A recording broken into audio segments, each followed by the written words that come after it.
Yes, IVF is a very expensive way of having a child without sickle cell, and depending on where you are in the world, it varies in accessibility. Having said that, I couldn't help but do a bit of research to put this cost into perspective for you. Hi, if you're new, I'm Dr. Lewis Thomas, former doctor turned sickle cell coach, living with sickle cell myself. If two carriers with the sickle cell gene are considering pregnancy, then they might consider IVF with genetic testing to ensure their child doesn't inherit sickle cell disease. That process costs around £11,000 to £15,000 in the UK, or $15,000 to $25,000 in the US per cycle. Bear in mind that on average 2 to 3 cycles are needed to achieve a successful pregnancy, so that cost is more like £45,000 or $75,000. Now let's compare that with the cost of curing sickle cell later in life. A bone marrow transplant, currently the only proven cure, can cost around $150,000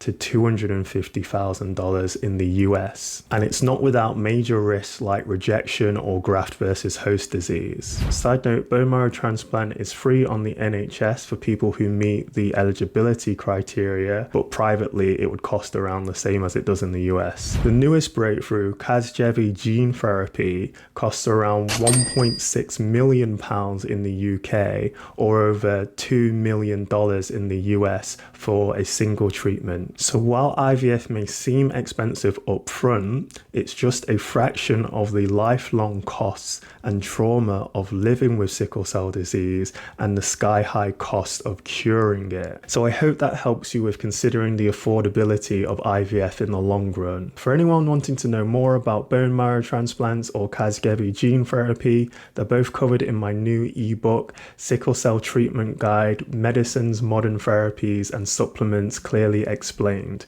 It's released tomorrow, so check out the link in my bio to grab your copy.